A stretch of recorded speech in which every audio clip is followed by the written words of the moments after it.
Le soleil se couchait lentement sur la petite ville de Kiwanda, baignant les rues pavées d'une douce lueur dorée. Ruth et son mari, Kofi, venaient tout juste de rentrer de leur somptueuse cérémonie de mariage. Le bonheur se lisait sur leurs visages, illuminés par l'excitation d'une nouvelle vie à deux. La maison qu'ils partageaient, un magnifique héritage de la famille de Kofi, était emplie de fleurs et de décorations, souvenir d'une journée inoubliable. Dans le salon, des piles de cadeaux s'entassaient sur une grande table en bois sculpté, attendant d'être ouverts. La pièce était emplie d'un doux parfum de vanille et de cannelle, un mélange que Ruth adorait. Elle saisit la main de son mari avec enthousiasme. « On commence par lequel ?»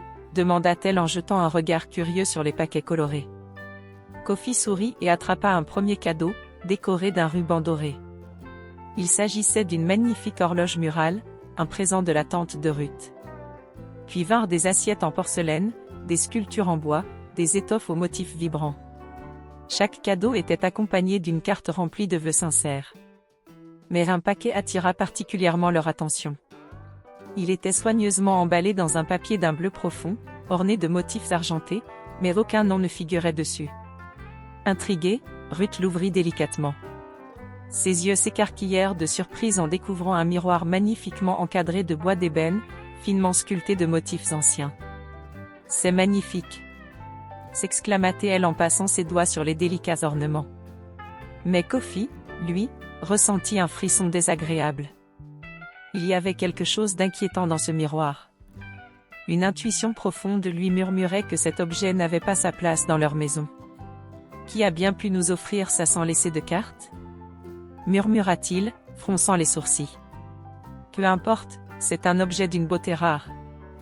J'aimerais le mettre dans notre chambre, il sera parfait au-dessus de la commode. » Malgré ses réticences, Kofi aida Ruth à accrocher le miroir dans leur chambre. Mais dès qu'il fut fixé au mur, une atmosphère étrange sembla envahir la pièce. L'air devint lourd, comme si une énergie invisible s'était installée entre ces murs.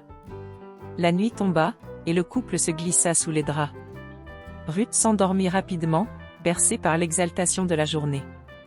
Mais Kofi, lui, ne trouvait pas le sommeil. Il sentait une présence, une ombre furtive dans la chambre. Lorsqu'il tourna la tête vers le miroir, il lui sembla voir quelque chose bouger à l'intérieur du verre. Une lueur sombre, fugace. Il ferma les yeux et secoua la tête. Était-ce son imagination? Puis un son léger, presque un chuchotement. Un murmure indistinct. Kofi se redressa brusquement et observa la pièce. Rien. Seul le vent nocturne agitait les rideaux légèrement entr'ouverts. Il tenta de se convaincre qu'il était fatigué et finit par sombrer dans un sommeil agitatif. Les jours passèrent, et petit à petit, des choses étranges commencèrent à se produire dans la maison.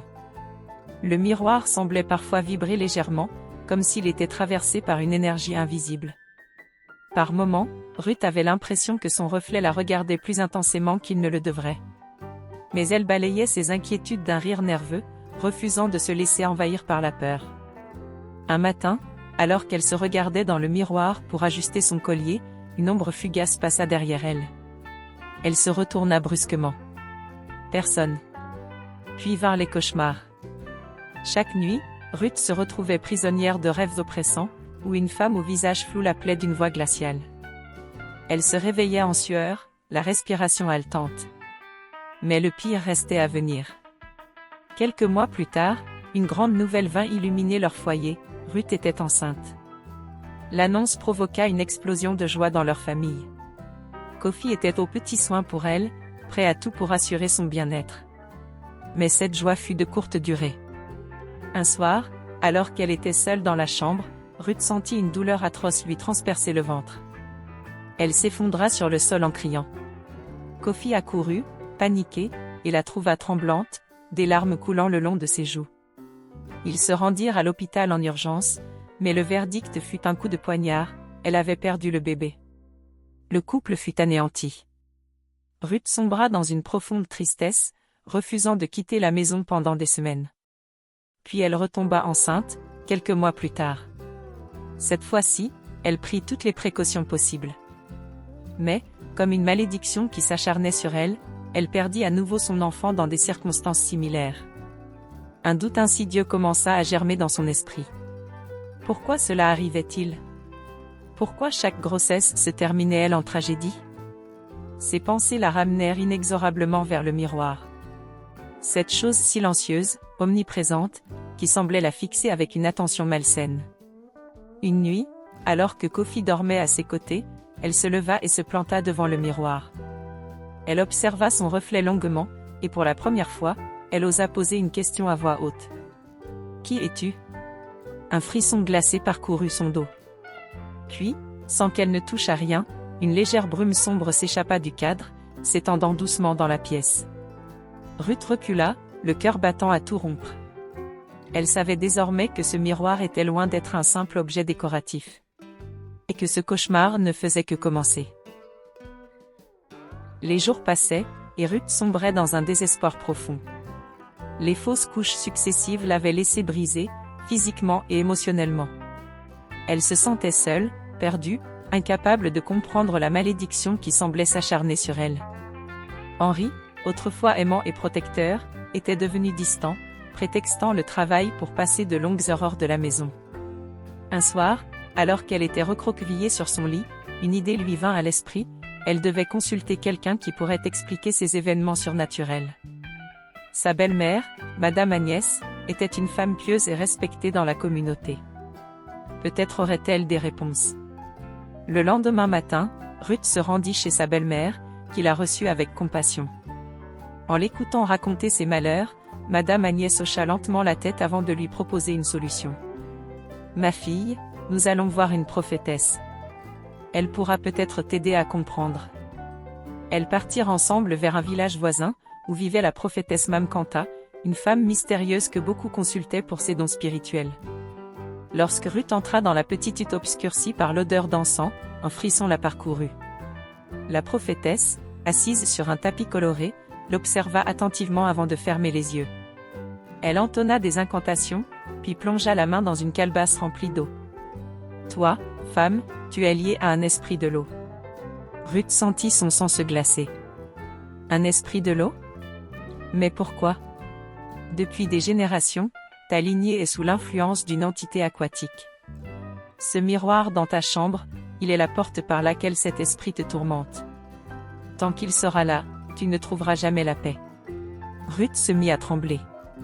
Elle se souvenait des ombres dans le miroir, des cauchemars, de la fumée sombre. Tout prenait enfin un sens. Madame Agnès insista pour que des prières et des rituels soient faits. Pendant plusieurs jours, des pasteurs et des sages vinrent chez elle, aspergèrent la maison d'eau bénite et récitèrent des psaumes. Mais rien ne changea.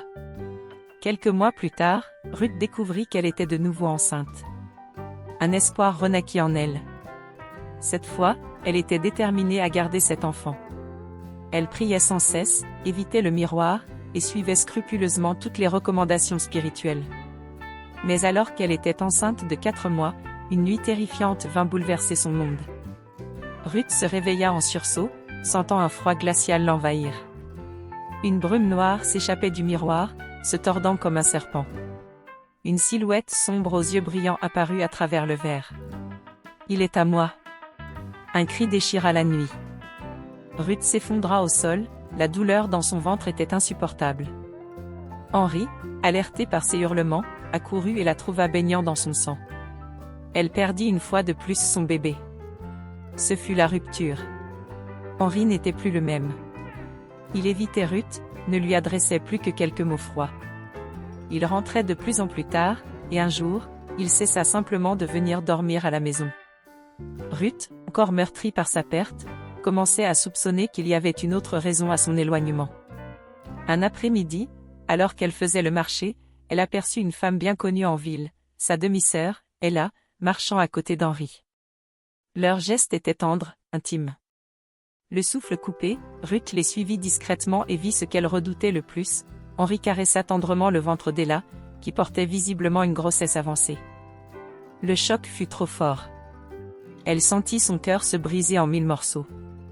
Le soir même, Henri rentra enfin à la maison, et avant même qu'elle ne puisse parler, il la regarda avec une indifférence glaçante. « Ruth, je ne peux plus continuer ainsi. Je suis avec Ella maintenant. Elle porte mon enfant. » Le sol se déroba sous ses pieds. « Comment as-tu pu me faire ça ?» murmura-t-elle, les larmes coulant sur ses joues. « Nous avons essayé, Ruth. Mais il est clair que, quelque chose ne veut pas que nous ayons un enfant. J'ai besoin d'une famille, et je l'aurai avec Ella. » Sans un mot de plus, il tourna les talons et la laissa seule dans leur maison autrefois emplie d'amour.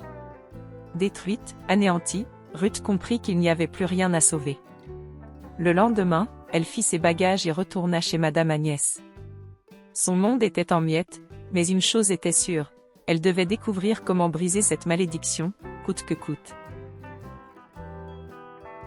La fête battait son plein dans la somptueuse demeure d'Henri et Ella. Des rires fusaient, des toasts étaient portés à la future maman, et l'air était empreint d'une fausse allégresse. Ruth n'avait pas souhaité assister à cette célébration, mais des rumeurs étranges couraient depuis quelques jours, attisant sa curiosité. Au milieu des festivités, un bruit de verre brisé interrompit brusquement la musique et les discussions.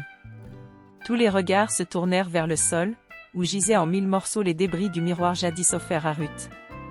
Un silence pesant s'installa, suivi d'un cri perçant. C'était Madame Dorcas, la mère d'Ella. Son visage blême et ses yeux agrandis par la terreur trahissaient un secret trop lourd à porter. Elle se mit à trembler, secouant la tête frénétiquement. « Non, non, ce n'était pas censé arriver ainsi, » murmura-t-elle d'une voix rauque. Henri, déconcerté, s'avança vers elle. « Qu'est-ce qui n'était pas censé arriver, Madame Dorcas ?» Elle poussa un hurlement strident et s'effondra à genoux. « C'est moi. C'est moi qui ai maudit Ruth. J'ai utilisé ce miroir pour la tourmenter, pour lui voler ses enfants. Par jalousie. » Un frisson parcourut l'assemblée. Ella, sous le choc, recula d'un pas. « Maman, qu'as-tu fait ? Je voulais que tu sois la plus heureuse, que tu aies ce que Ruth possédait. J'ai utilisé les forces obscures pour l'empêcher d'avoir un enfant. » Un silence de mort s'abattit sur la pièce. Madame Dorcas éclata en sanglots, puis, prise d'une folie soudaine, elle se releva et s'enfuit, courant sans but vers l'extérieur. On ne la revit jamais. Mais la soirée ne s'arrêta pas là. Le gâtement d'Henri, un homme discret, s'avança lentement, la tête basse. « Je dois dire la vérité moi aussi. » Tous les regards se posèrent sur lui. Il releva le menton, déterminé. « Le bébé qu'elle a attend, il est de moi. » Un murmure choqué parcourut l'assemblée. Henri devint livide, ses poings se serrèrent. « Ella, dis-moi qu'il ment. » Mais Ella, incapable de soutenir son regard, baissa la tête. Henri recula, accablé. Tout était un mensonge. La femme pour qui il avait tout sacrifié, pour qui il avait abandonné Ruth, l'avait trahi de la pire manière. Anéanti, il quitta la fête sans un mot. Quelques jours plus tard, rongé par les remords, Henri se rendit chez Ruth. Lorsqu'elle ouvrit la porte, il vit dans ses yeux la douleur qu'il lui avait infligée. Il tomba à genoux. « Je suis un homme brisé, Ruth. J'ai été aveugle et injuste. Je ne te demande pas de m'aimer de nouveau, mais simplement de me pardonner. » Ruth le regarda longuement avant de soupirer. « Henri, j'ai souffert, mais je ne veux pas rester enfermé dans la douleur du passé. » Après plusieurs discussions, ils décidèrent de tout quitter et de recommencer une nouvelle vie en Amérique. Henri voulait tout faire pour se racheter, et Ruth, bien que prudente, était prête à donner une chance à leur avenir. Quelques mois plus tard, Ruth découvrit qu'elle était enceinte. Cette fois, aucune force obscure ne troubla sa grossesse. Et après tant d'années de souffrance, elle donna naissance à de magnifiques jumeaux en bonne santé. Ce fut le début d'une nouvelle vie, empreinte de bonheur et de rédemption.